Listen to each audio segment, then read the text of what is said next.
ओम शांति। 6 मई 2024 के साकार बाबा की मुरली का सार।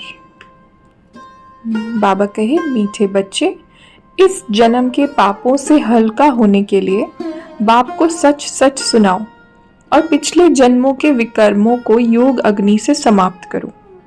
मीठे बच्चे, इस जन्म के पापों से हल्का होने के लिए बाप को सच सच सुनाओ और पिछले जन्मों के विकर्मों को योग अग्नि से समाप्त करो। प्रश्न है, खुदाई खिदमतगार बनने के लिए कौन सी एक चिंता चाहिए? उत्तर, हमें याद की यात्रा में रहकर पावन जरूर बनना है। पावन बनने का फुरना चाहिए, यही मुख्य सब्जेक्ट है। जो बच्चे पावन बनते हैं वही बाप के खिदमतगार बनते हैं। बाप अकेला क्या करेगा? इसलिए बच्चों को श्रीमत पर अपने ही योग बल से विश्व को पावन बनाकर पावन राजधानी बनानी है। पहले स्वयं को पावन बनाना है। ओम शांति। बाप ने समझाया है, जो अपने को बच्चे समझते हैं तो इस जन्म में जो पाप आदि किए हैं, जबकि सम्मुख बाप आया है तो पाप कर्म बता देने चाहिए तो हल्का हो जाएगा। इस जन्म में हल्के हो जाएंगे। फिर पुरुषार्थ करना है। जन्म जन्मांतर के पाप कर्म का बोझा जो सिर पर है उसे उतारना है। बाप योग की बात समझाते हैं। योग से ही विकर्म विनाश होंगे। ये सारा ड्रामा बना हुआ है। सेकंड बाय सेकंड यह सारा ड्रामा फिरता रहता है। एक सेकंड न मिले दूसरे से। सेकंड बाय सेकंड आयु भी कम होती जाती है। अभी तुम आयु को कम होने से ब्रेक देते हो और योग से आयु को बढ़ाते हो। अब तुम बच्चों को अपनी आयु को बड़ा बनाना है योग बल से। योग के लिए बाबा बहुत जोर देते हैं, परंतु कई समझते नहीं। कहते हैं, बाबा हम भूल जाते हैं। तब बाबा कहते हैं, योग कोई और बात नहीं, यह है याद की यात्रा। बाप को याद करते करते पाप कटते जाएंगे।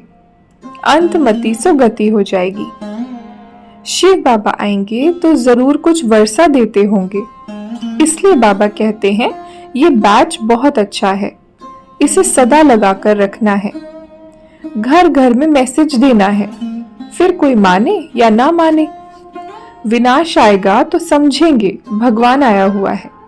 फिर जिन्हों को तुमने मैसेज दिया होगा वे याद करेंगे कि ये सफेद पोश वाले फरिश्ते कौन थे।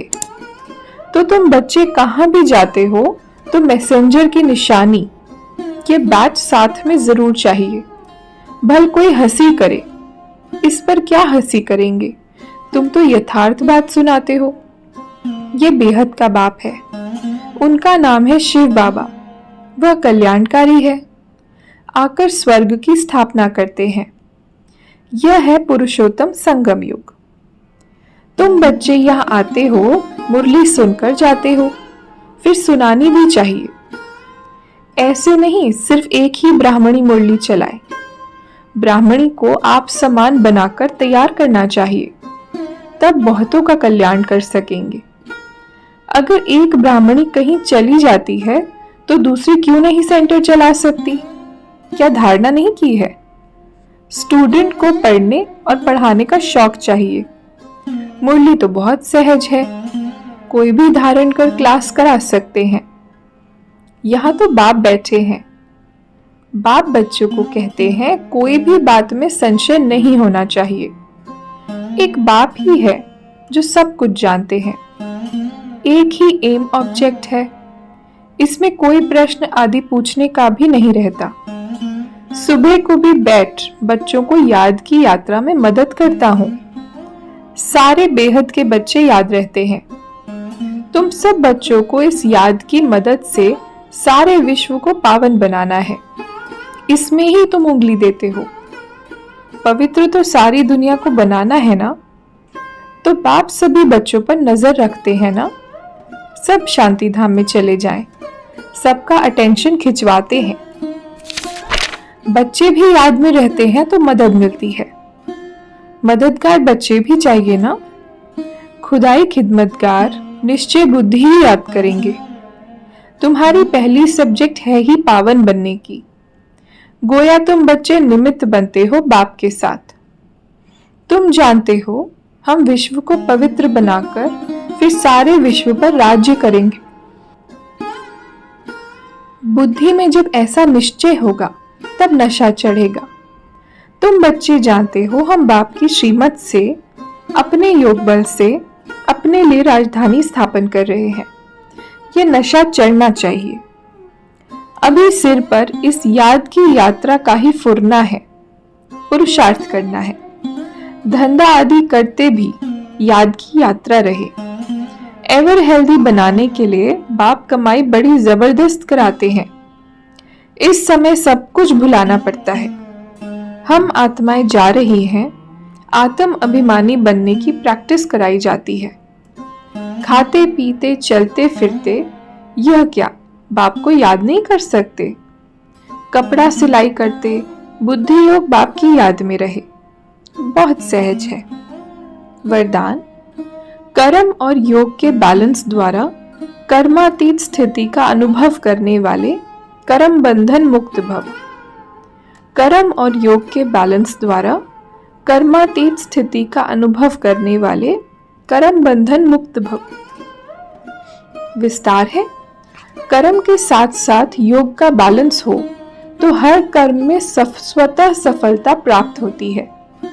कर्म योगी आत्मा कभी कर्म के बंधन में नहीं फंसती। कर्म के बंधन से मुक्त को ही कर्मातीत कहते हैं। कर्मातीत का अर्थ ये नहीं है कि कर्म से अतीत हो जाओ। कर्म से न्यारे नहीं, कर्म के बंधन में फंसने से न्यारे बनो। ऐसे कर्म योगी आत्मा अपने कर्म से अनेकों का कर्म श्रेष्ठ बनाने वाली होगी। उसके लिए हर कार्य मनोरंजन लगेगा, मुश्किल का अनुभव नहीं होगा। स्लोगन, परमात्म प्यार ही समय की घंटी है जो अमृत वेला उठा देती है। परमात्म प्यार ही समय की घंटी है जो अमृत वेले उठा देती है।